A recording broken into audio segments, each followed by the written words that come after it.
Title: The Alcatraz Escape, America's Most Daring Prison Break.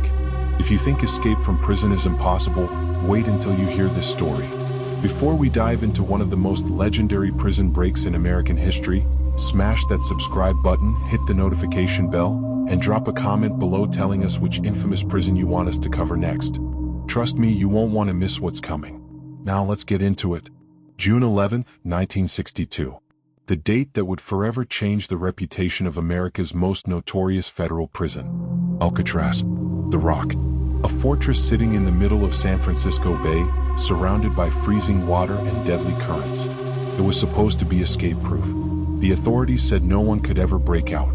They were wrong. Frank Morris was not your average criminal. Born in Washington, D.C. in 1926, he had been in and out of trouble since he was just 13 years old. But Frank was different. He had an IQ of 133, well above average, and he used that intelligence to his advantage. By the time he arrived at Alcatraz in 1960, he had already escaped from other prisons. The authorities thought the Rock would finally hold him. They underestimated him completely. Frank wasn't alone in his plans. He befriended two brothers, John and Clarence Anglin. These weren't petty thieves either. The Anglin brothers, from rural Florida, had been bank robbers who worked together with precision and trust. They had attempted escape from other prisons before, and they weren't about to let Alcatraz be their final stop. Together with Frank, they formed an unlikely team that would attempt the impossible. The fourth member of their group was Alan West, another inmate who played a crucial role in the planning stages. These four men shared adjacent cells on cell block B, which would prove to be no coincidence. They were positioned perfectly to execute what would become one of the most elaborate escape plans in criminal history. Life inside Alcatraz was brutal. The prison housed the worst of the worst, criminals deemed too dangerous or too escape-prone for other federal prisons. Al Capone had done time there. Machine Gun Kelly had walked those corridors. Robert Stroud, the Birdman of Alcatraz, spent 17 years in isolation there. The guards were strict, the rules were rigid, and surveillance was constant. Inmates spent 16 hours a day in their cells. The cold, damp air from the bay seeped through the concrete walls, making every night feel endless. But Frank Morris noticed something the guards didn't. The prison was old. It had been a military prison before becoming a federal penitentiary, and by the 1960s, it was showing its age. The concrete around the ventilation grates in their cells was crumbling, worn down by decades of salty, moist air from the bay. Frank realized this weakness could be exploited. The planning began in late 1961. Frank, John, Clarence, and Alan started working on their escape plan with military precision. They needed tools, and they found them in the most unlikely places. Spoons stolen from the cafeteria. A drill improvised from a vacuum cleaner motor that Alan West had access to through his prison job. They even created a makeshift periscope from scrap materials to watch for guards during their work. Every night, after the final head count at 9:30, the men would begin their painstaking work. They took turns chipping away at the concrete around the ventilation grates in their cells. The work was slow, exhausting, and had to be done in complete silence. The slightest noise could alert a guard on patrol. To cover the sound, they convinced other inmates to play their instruments during music hour, using the accordion and other instruments to mask the scraping and chipping sounds coming from their cells. But there was another problem. If a guard walked by during their work, or during the night after they'd removed the grates, they would see empty beds. The men needed a solution, and Frank came up with a brilliant one. They would create dummy heads to place in their beds, making it look like they were sleeping. Using stolen soap, toilet paper, cement powder, and real human hair collected from the barbershop floor, they sculpted incredibly realistic heads. They even painted them with flesh-colored paint stolen from the art supplies in the prison. The genius didn't stop there. The men needed a way off the island once they escaped their cells. Swimming in the frigid waters of San Francisco Bay was nearly suicidal. The temperature averaged between 50 and 55 degrees Fahrenheit, cold enough to cause hypothermia in minutes. The currents were treacherous, pulling in multiple directions and strong enough to drag a grown man under. They needed a raft. Using more than 50 raincoats stolen or acquired through trades with other inmates, they began constructing a raft and life vests. The raincoats were stitched together using an improvised sewing machine. The men worked in a secret area above cell block B, in a corridor that was rarely checked by guards. This would become their workshop, hidden from view, where the final preparations would take place. Months passed as the preparation continued. By early June of 1962, everything was almost ready. The holes behind their ventilation grates were now large enough for a man to squeeze through. The dummy heads looked realistic enough to fool a guard doing a quick check. The raft and life vests were completed and hidden in their secret workshop. But timing was everything. They needed to choose the right night, when conditions would give them the best chance of survival. The escape route was mapped out with precision. Once through the ventilation holes in their cells, the men would climb up a network of pipes to reach the utility corridor above cell block B. From there, they would access the roof through another ventilation shaft. The roof of the cell house was their gateway to freedom, but it wasn't easy to reach. They had to remove a large fan and motor assembly to create an opening big enough to climb through.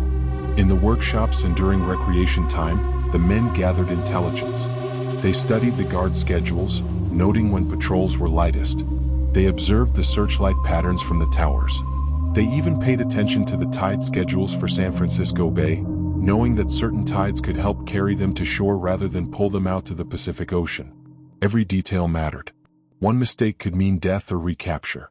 Allen West, despite being instrumental in the planning, made a critical error. While the other three men had been carefully maintaining their holes, making sure they could be removed and replaced easily, Allen's hole wasn't quite finished. The concrete around his ventilation grate was still too thick. He assured Frank, John, and Clarence that he would be ready when the time came. It was a promise he wouldn't be able to keep. June 11th was chosen as the night. The conditions weren't perfect, but they were good enough, and the men felt they couldn't wait any longer. The risk of discovery grew with each passing day. At 9:30 p.m., the final count was completed. The guards saw 4 inmates in their beds and moved on. They had no idea they were looking at soap and paper. Frank Morris was the first to go. He removed the dummy head from his bed and placed it carefully on his pillow, then turned to the ventilation grate. It came away easily after months of careful work.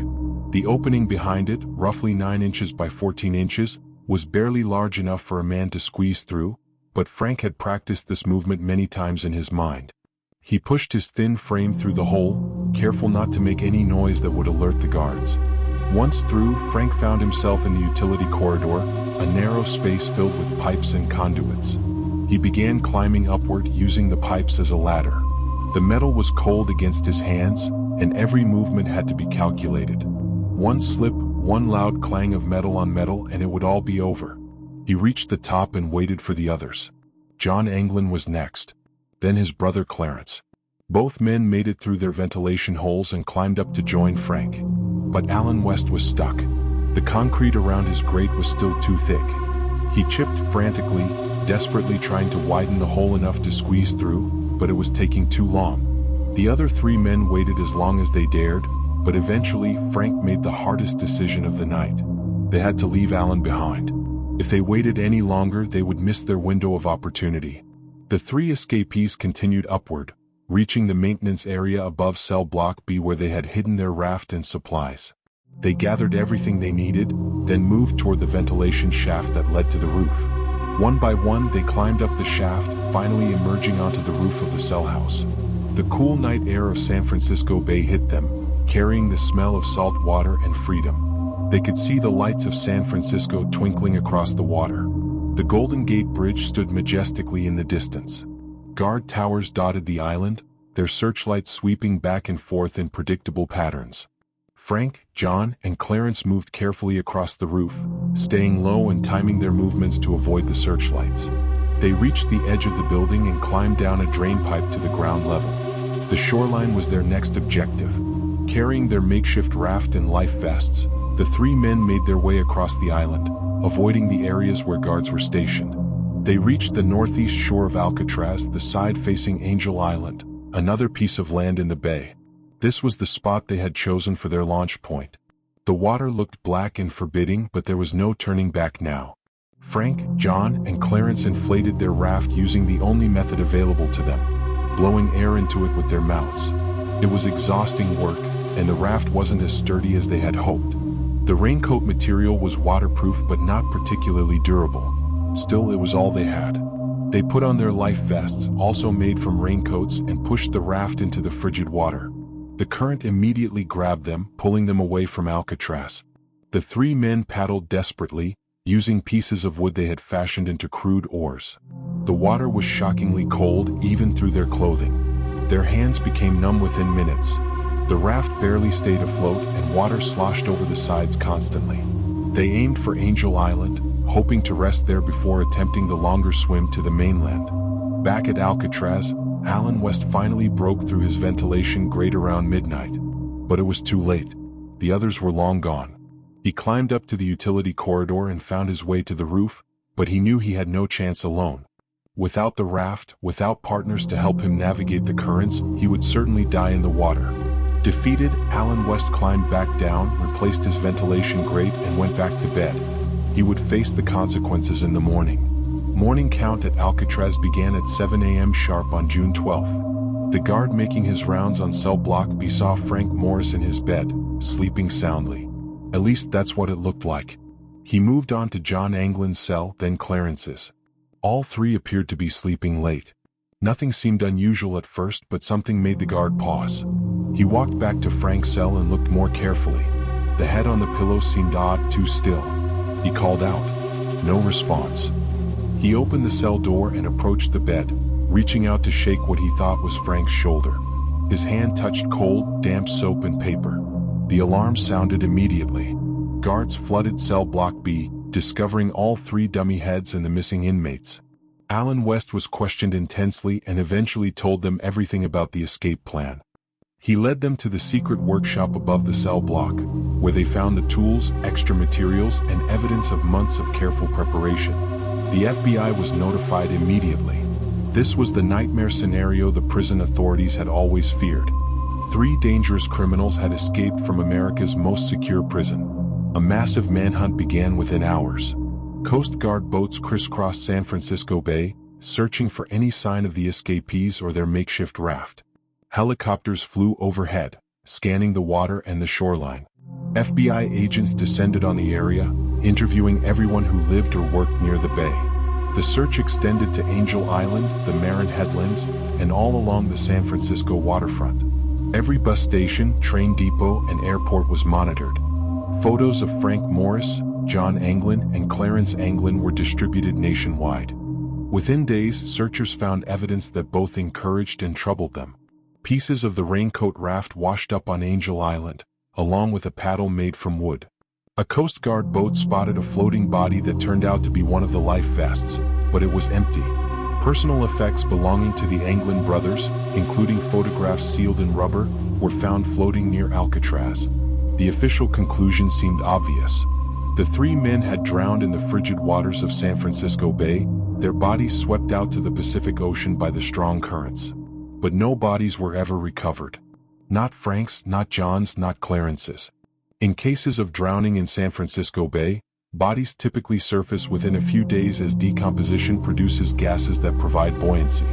The bay is enclosed enough that bodies don't usually wash out to sea. Yet despite extensive searching, no trace of the three escapees was found beyond the few items that floated to shore. The FBI investigation continued for 17 years. Agents tracked down every lead, every supposed sighting, every rumor. Family members of the Anglin brothers were monitored and questioned repeatedly. Phone lines were tapped. Associates of Frank Morris were investigated.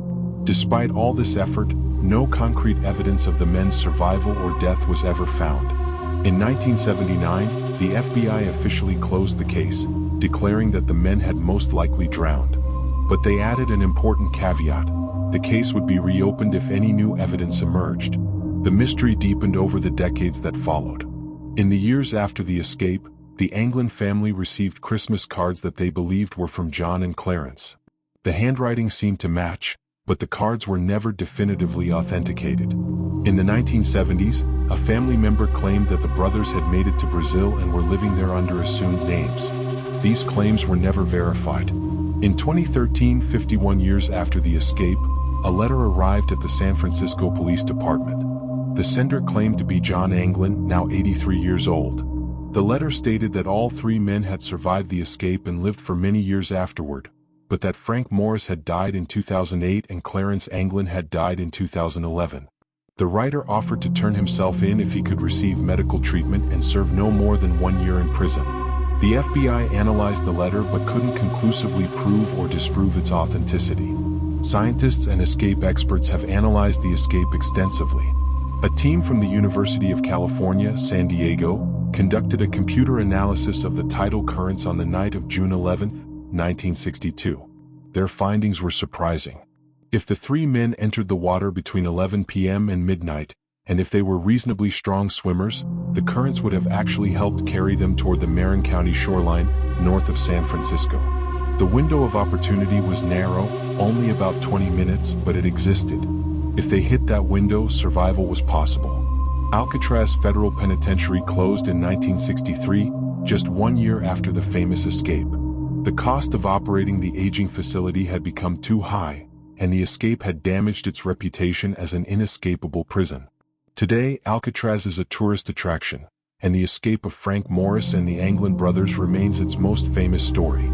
Thousands of visitors each year stand in the very cells where the men once lived and peer through the ventilation holes they carved. The ultimate fate of Frank Morris, John Anglin, and Clarence Anglin remains one of America's greatest unsolved mysteries. Did they die in the cold waters of San Francisco Bay as the authorities claimed? Or did they successfully make it to shore and disappear into new lives, evading capture for over 6 decades? The U.S. Marshals Service still lists the case as open, and all 3 men remain on the wanted list, though they would be in their 90s or older now if still alive. The truth may never be known, but the legend of the Alcatraz escape lives on, a testament to human determination, ingenuity, and the eternal desire for freedom.